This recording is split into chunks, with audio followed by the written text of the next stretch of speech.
Hello, hello. Welcome back. Yogi Bear. I hope you're all having an awesome day today. Okay, we are doing my humble apple pie.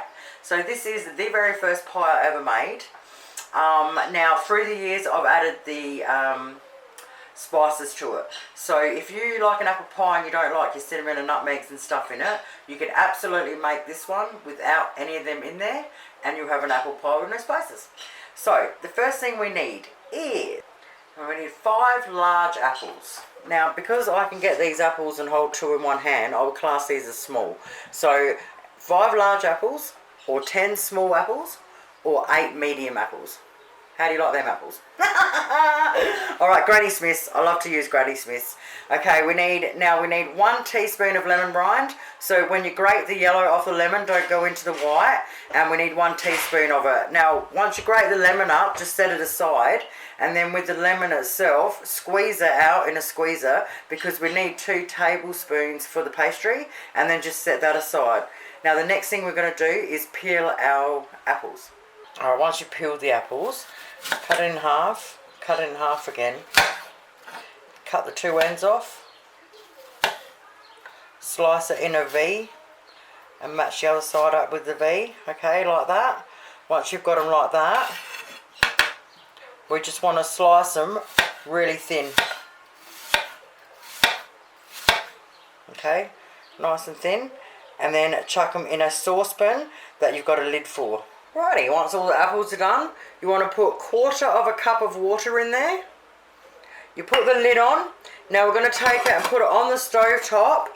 We're going to bring it up to a boil. When you can hear it boiling, turn it right down to a low simmer so it's boiling really softly. And we're going to boil it for approximately 5 minutes. So when you lift the lid off and put a fork through it, they should be soft. Okay, once it starts boiling and we turn it down to a simmer, 5 minutes later, you want them to look like this. Nice and soft. Now, so you can't really sort of see too much when it's boiling and bubbling, but you can hear it. So keep it quiet when you do it. You can hear it boiling really fast, and then turn it down, and you can hear it boiling really slow, okay? Because there's not a lot of liquid in there, so you can't actually really see, but you can definitely hear. Okay, now that we've got it to that stage, the next thing we want to do is put 2 tablespoons of white sugar in there. Then we want to put the lemon rind in. Only put 1/2 teaspoon of cinnamon, and when it comes to the cloves, ground cloves and the nutmeg, I do a pinch. So, you know, you pinch it in your hands and dump it in. So a pinch of nutmeg, and the exact same thing with the ground cloves, a pinch in there. Grab it with your finger, put them together, whatever you can grab in 2 fingers, and drop. Alright, mix it in really well.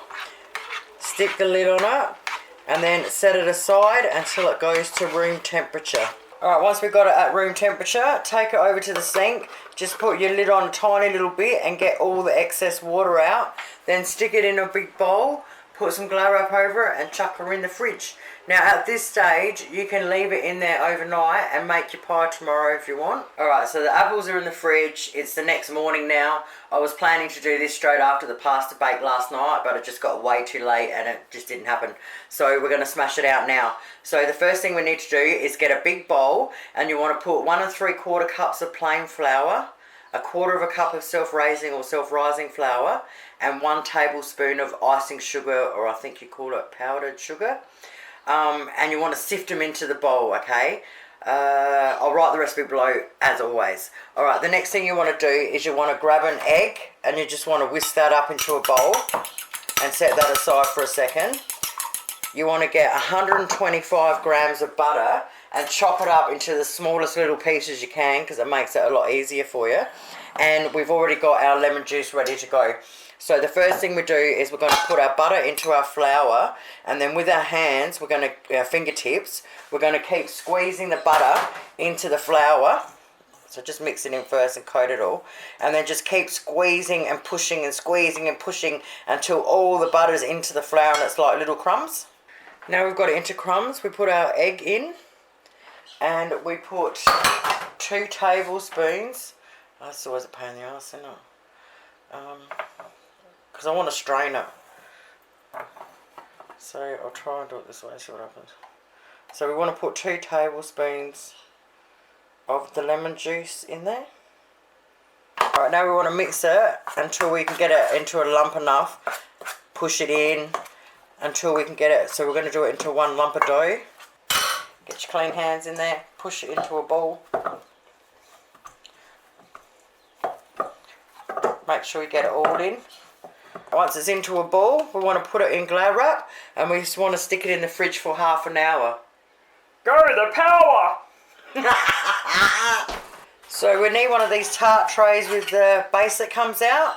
Now you guys are just starting out. If you don't have all these cooking tools yet, look, the way I did it, the cheapest way I did it is I went through Big W online. It was $9 to get it delivered. I did it like a little bunch once a month. They afterpay there, which made it perfect for me because I only had to come up with a quarter of the money at a time. And I just ordered all of them. Like one time I did all the trays, like the oven trays, the cookie trays, the muffin trays, all in one go. And then the next time I did all bowls and did them all in one go. But you can slowly get there, you know, if you just keep doing it little bit by little bit.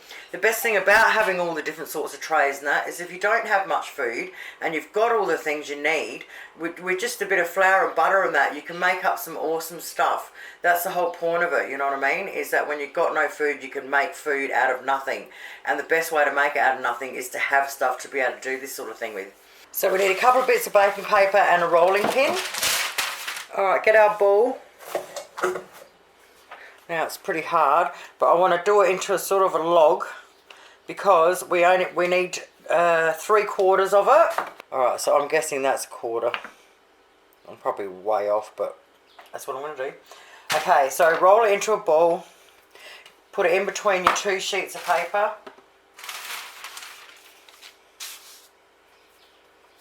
Or push it into a ball.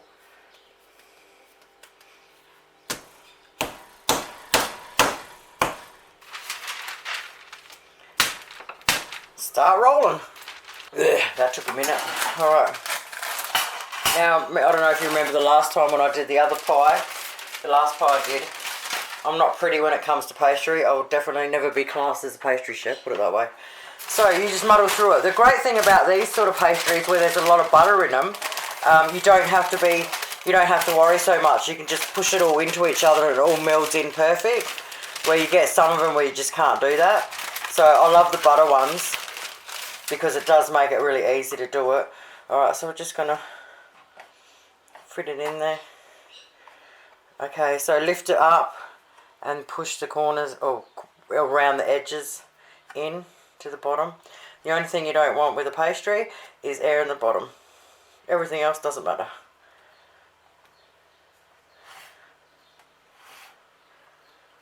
So yeah, always lift it up and push it in, that way you won't tear it and it will go in there beautifully. Okay, once that's done, press it over. Now, as I'm famous for, I'll just cut a bit off and then push it into the spots where there is none. So I'll go do that first. Look at that little baby, eh? Not bad at all, not bad at all. Okay, in the fridge they go for half hour. Tell you what, this weather is absolutely nuts. It's absolutely freezing and raining today. Great day for baking. Okay, preheat our ovens 190 degrees Celsius. Now, I'm doing, Donna, if you didn't see last night when I did the pasta bake, I tried out your baking paper trick and it worked like a treat. So from now on, anything I'm doing round, I'm using the baking paper this way. So you get it, scrunch it up really tight, open it back out, flatten it out. Now get our pastry case out. Oh, and just remember, peoples, when you go to pick up your case to put it in the fridge, the bottom moves, remember? I remember the first time I did it and I picked it up and the whole bottom come up and all I was left with was the pastry around that thing. Yeah, it wasn't good. Okay, so we want to put it in. So now we've got it all crinkled. It just goes in, look at this, in a circle perfectly. It's unreal, isn't it?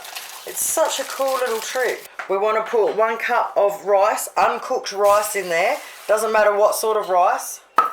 Spread it out on the bottom.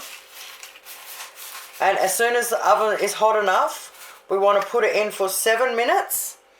Bring it back out. Take the rice and the paper out. Put it back in for another 7 minutes.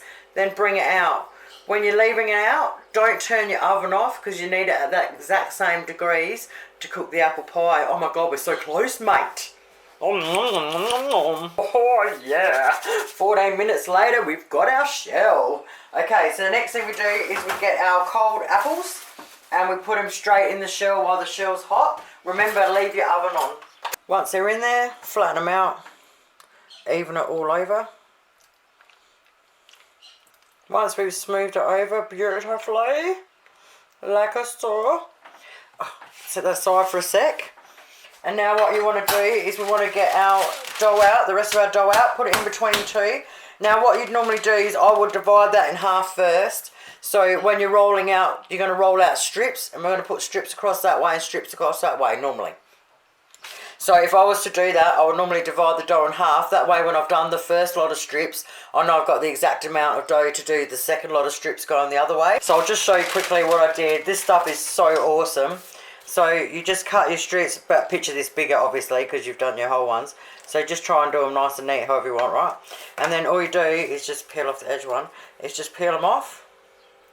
And it's so pliable, you can do anything you want with it, it's killer. The next thing we're going to do is split an egg up. We need an egg white. Okay, get your egg white and a brush and just brush the egg white all over the pastry. In the oven she goes for 20 minutes until beautiful and golden. So 5 minutes before our apple pie is ready, we want to grab a couple of tablespoons of apricot jam in a waterproof bowl over a little saucepan. Okay, we want to boil the kettle. Put a little bit of water in there from the kettle. Put the bowl on top. And we're going to warm it up for that 5 minutes. And as soon as it comes out, you need a pastry brush. And we're going to brush it all over it and make it look gorgeous. Alrighty, that ended up taking 28 minutes in my electric oven. So I'll change that in the recipe below. Okay, now with the apricot jam, you're supposed to sieve it, but I don't bother. But if you can, if you want. Alright, and all we want to do is coat the whole thing in it. Oh yeah, baby. Alrighty, once we coat it in apricot jam, I really like to coat all the edges because it just glistens after. It's gorgeous. Now I'm just going to leave it sit there for about 10 minutes to harden up a bit. So when you want to take it out, I normally get a bowl, a big bowl, and sit it there. Then I'll lift this up and sit it on top of the bowl and very carefully take the outside off. Then lift it up, move everything away, and down she goes. There you have it, my friends. Our gorgeous humble apple pie. I thank you guys so much for watching. I just want to say, you can eat that hot or cold, gorgeous either way. I just want to say good luck to both sides tonight. May the best team win. Go the power! Love yous. Have an awesome weekend. Bye.